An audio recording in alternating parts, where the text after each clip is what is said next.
Have you ever known you deserved more but still found yourself second guessing the ask? Today, we are talking about why asking for what you're worth is not just about confidence. Sometimes it's about burnout, boundaries, and whether you are leading from clarity or survival. Dr. Cynthia Coy is here to help us unpack how high achieving women move from overwhelmed to overflow, and why knowing your worth has to show up in your money decisions, your leadership, and your voice. Stay with us because by the end, we are giving you a simple way to check whether you are negotiating from alignment or from exhaustion. Hi, I'm Claude. And I'm Jess. We are corporate employees by day, entrepreneurs by night, and work besties for life. Join us as we explore how work besties lift each other up, laugh through the chaos, and thrive together in every industry. Work besties! Work besties, welcome back. This month is all about money, power, and negotiation, really asking for what you're worth. And today, we are looking at a part of that conversation that matters more than people realize: the connection between self worth, boundaries, and how women show up in high pressure leadership spaces. Because a lot of women are not under asking because they're unqualified. They're under asking because they're exhausted, overfunctioning, and caring too much. Dr. Coy, welcome to Work Besties Who podcast. You help women move from overwhelmed to overflow, and that feels so connected to the way women think about money, negotiation, and leadership. When did you first realize that success on paper and actual alignment in life are not the same thing? That's a good opening question. For me, it might be a little different, but the success on paper, when you look at my resume in my corporate and military careers that I had, you looked at the salary, it sounded like, "Oh, she's all great." But it was not in alignment with who I was and who I wanted to be. For me, it was like I was doing something that while I had the technical expertise to do, I went to school, I had experience in it. However, my personal growth journey has been going on for a while now, and I've changed, right? Like I want to show up and who it is who I want it to be. And it started my entrepreneur journey because I was not in alignment with what I was doing. Basically, about 13 years ago, I thought, well, okay, where do I really want to be? And that's how I started Uncaged Solutions, my business. And while I worked it alongside my corporate, I eventually transitioned out to do executive coaching and leadership development for organizations because that's more. So Cynthia, you hit on your background, right? You were in the Yeah. Air Force, your corporate leadership, and it sounds like you had other kind of behavioral science elements in there too. How Yes. did those experiences shape the way you think about power, performance, and pressure? Wow. Well, so in an organization, when you are high level, there's power that comes by position, right? That type of authority. I always say you have to be careful about because, you never want people to feel like they're coerced to do something just because you're in charge. Mm. From a personal perspective, though, there is a pressure because you are at that level. It's like, okay, well, you have to do it really well because all eyes are on you. And especially for me, in my experience, I'm a minority by being a woman, ethnicity wise. So there were lots of times I was the only one, either only woman in the room or only person of color in the room. So everything that I said, the way I thought, was going to be scrutinized. So there's that pressure from there too. And so the pressure to perform in a power role is pretty high. And it could become very stressful because you don't want to make a mistake, right? Because if you do, then whatever preconceived notions people had about how you were going to perform in the first place all of a sudden start to, um, I'm not going to say be spoken out loud, but you start to see it in people's nonverbals and their behavior sometime. And so there's a lot of pressure, regardless of how much you know, how confident you are in your job. It feels like you're always under a microscope being evaluated. Yeah, I agree with you. I think there's an element where people already have preconceived notions of you because of who you are and what you represent. So, from the leadership perspective, the person who's in that role, how do you help them balance being okay with you still going to make mistakes? So, what's that balance or that idea that you have to help them through that? Well, first, I took the word balance out the vocabulary for me. Okay. I know it works for some people, but not for me, right? So, and just because when I think of balance, I think of a seesaw. So that means Hmm. somebody has to be on the other end in order for it to stay balanced, right? So I use the word harmony in it instead. And harmony for me is more about that alignment. The example often about one of the things I love to do is go hear a symphony orchestra, right? So the music, violin, one of my favorite instruments, is beautiful by itself. Flutes are beautiful. You have your percussion, your woodwinds, and parts of the orchestra. And while alone they sound okay and even nice, when you put them together, it makes this right beautiful, breathtaking sound. And that's that harmony. That's the alignment that you're looking for in your leadership. You can be confident in what you do and competent in what you do, right? Hmm. But it's like how do you block out the noise, right? Because here's the thing, our thoughts are always telling us stories sometimes that may not be actually true, right? They're telling us stories, and regardless of how good you are at your job and your position, people might even give you accolades for it. There is always something that you're striving for, um, to make sure that we're going to make mistakes. Yes, you're trying to make sure there's no room or little room for um, any negative feedback or criticism that you're going to get in that leadership role. And so it goes to a lot of things. That's why the overwhelm happens, because not only are you in this leadership role at work, you have this leadership role at home. And we look at the different roles that women play. You know, I love that we can seem like Wonder Women. At what cost are we that? So it's like Right. you're so fragmented, because it's like in leadership at work, I'm in leadership at home, especially I think about whether you are a full-time stay-at-home mom or you're a working mom, or even a working single person, I'll say single person. Even if you're like, Yeah. even if you are married but you don't have children at home, there's still this leadership that you're having, right? So it's Right. like you're trying to be the best wife, or you're trying to be the best mom, or you're trying to be the best caregiver to your parents, or Or whatever your that you did. friends or your network of people. Exactly. And Yeah, your there's community. yeah, and there's just all of these pulls that are happening. And so it's like, how do I make sure I'm in alignment? So that's kind of like how I had developed that fresh framework. It's like the different aspects of your life, because it's so multi-layered, right? Like, how do you make Right. sure that you are able to manage your time and your energy, right? To make sure you are in alignment to be the best version of yourself, or for you first, Hmm. before you are trying to be everybody's everything. So you brought up something that our viewers might not know about the fresh framework. Would you mind explaining what that is and providing some ideas for our work bestie community? Yeah, yeah, yeah, yeah. So what I've seen over and over again is that you have a lot of high achieving women who are losing themselves. They might be paid well, or at least maybe paid well, maybe not.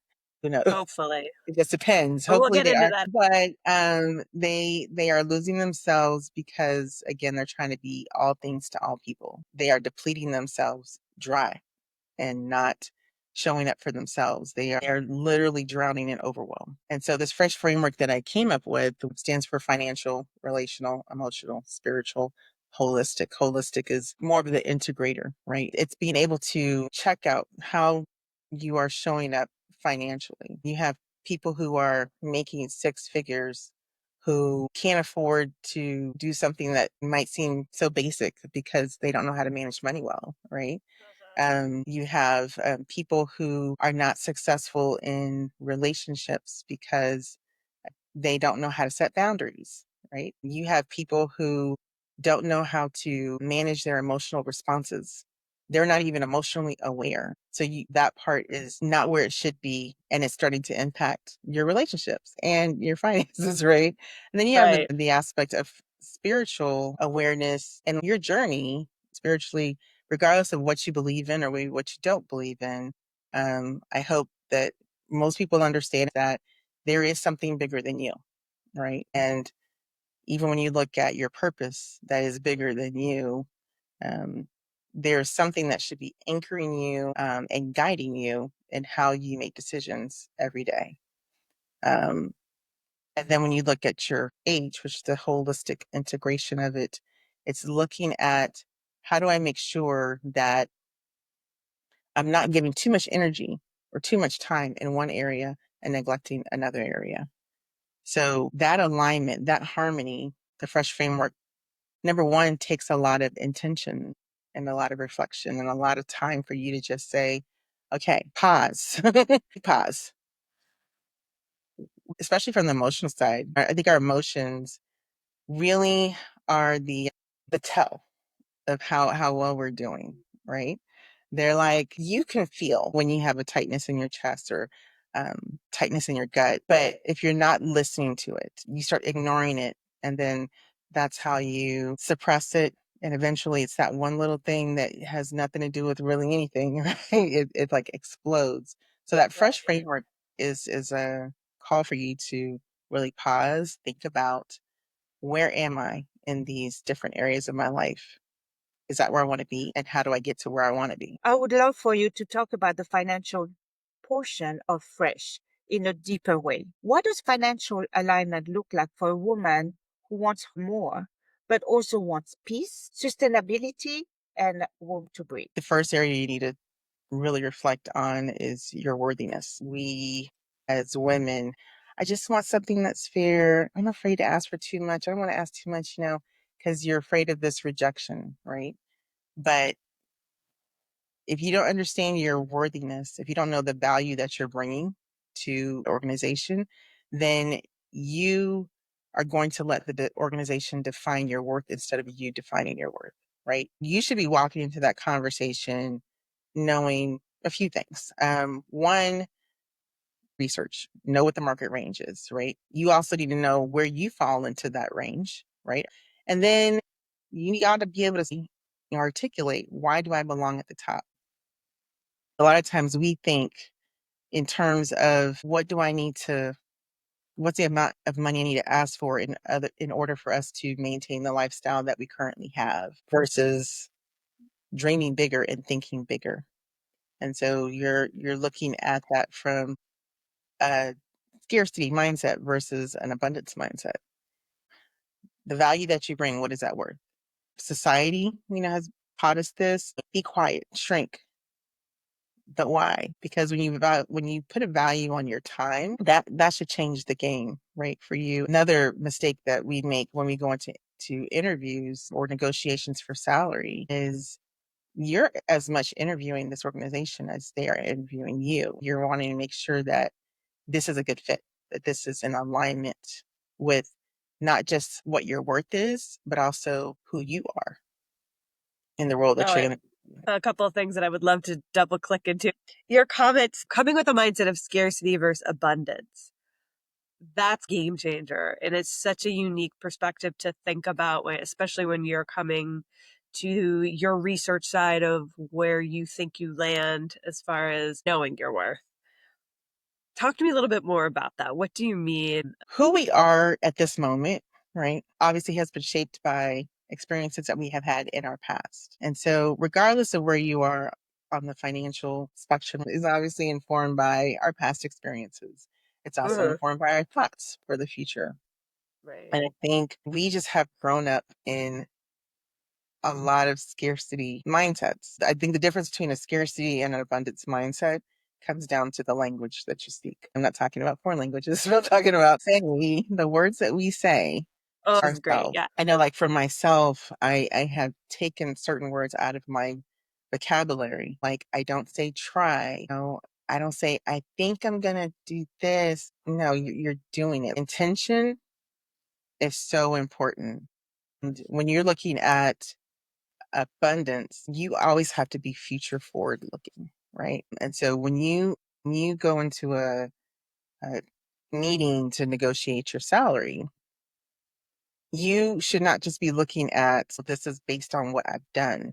You think about it based on what I know I will do in this role. When I was in the Air Force, when we get promoted as officers or enlisted into the next rank, they always say our rank promotion is based on our potential, not, oh, you did a great job as a second lieutenant, so we think you should be a first lieutenant. No, it's you are performing at that next level. We see that you can perform well at that next level. And so that is what we're going to promote you to. That's what we're going to give you opportunity for.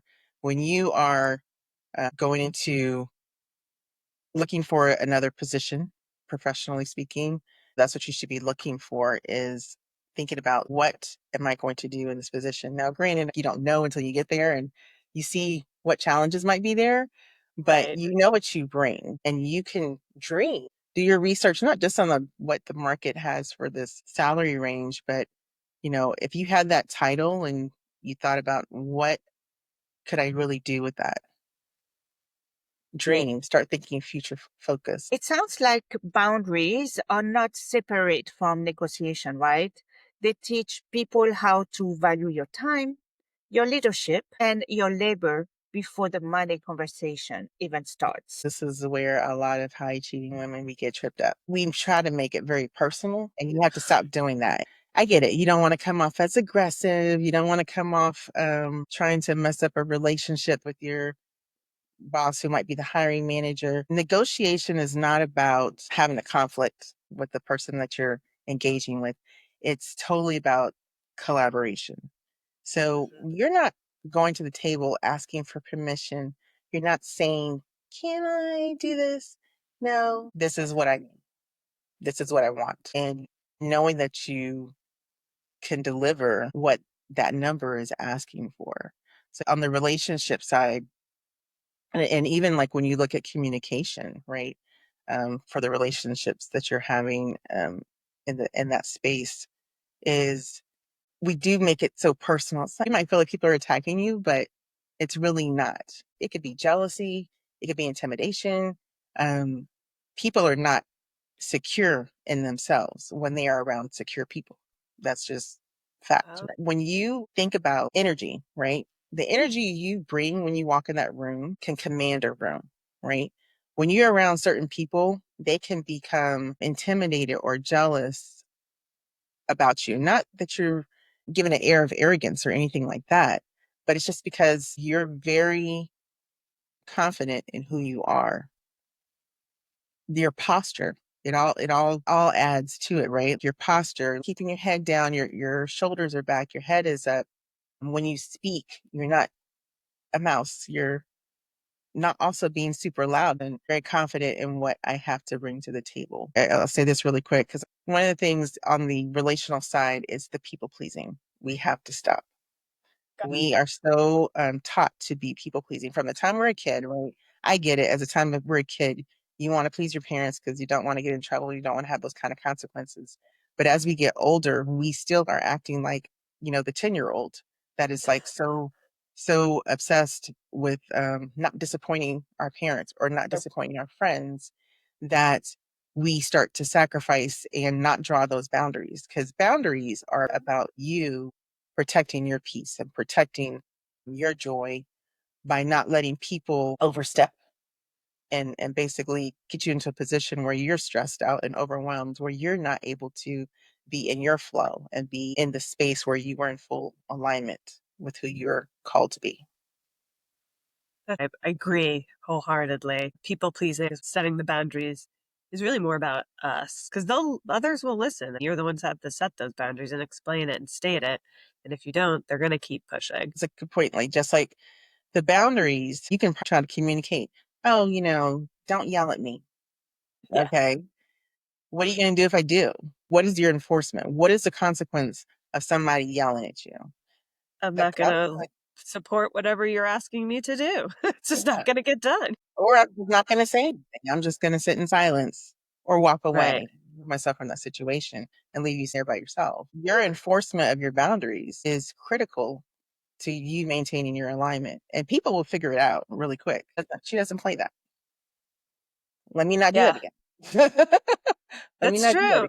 That's really great advice for people. Do you think there's a connection between the overachiever who's over functioning and not quite finding that alignment yet and under earning, meaning they are not getting paid what they really should be? I would say, yeah, I think there can be a correlation.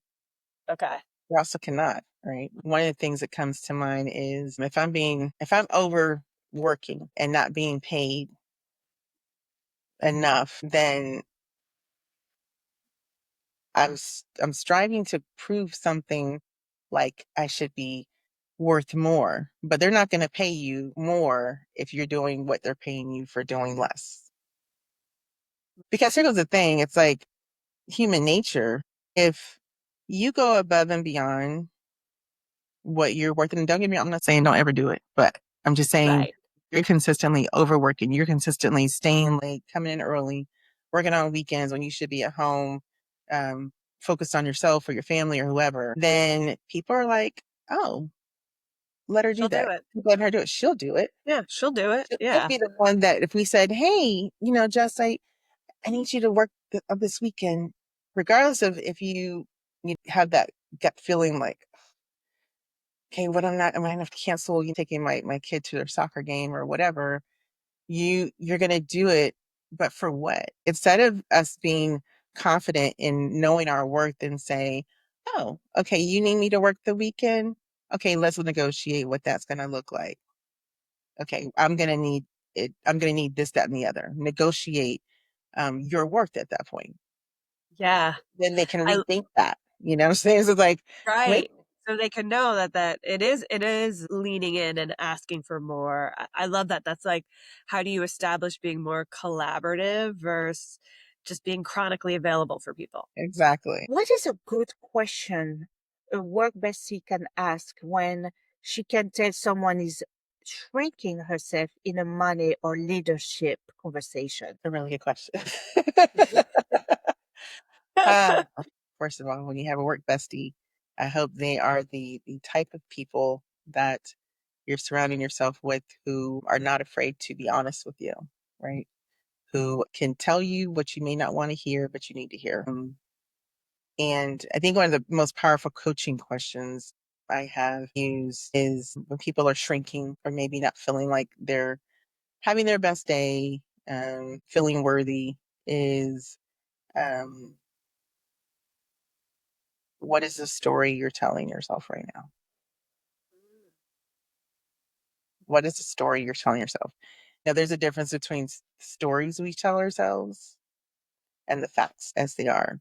And that has a lot to do with your beliefs that you have are influencing your mindset. But the question is like, where do those beliefs come from? If somebody tells you you're never going to get that job, or you're never going to get that position, or you're never going to do this, you're never going to do that. The thing is, our brain is so wonderful and powerful. What it hears, what it starts to process becomes the story that is going to be on repeat in your mind. So when you feel like, hey, yeah, maybe I should try this, that, and the other, these neural pathways that you have in your brain are telling you, no, no, no, no, because this, because we have been taught this is not what we do. And that's basically a pattern, right?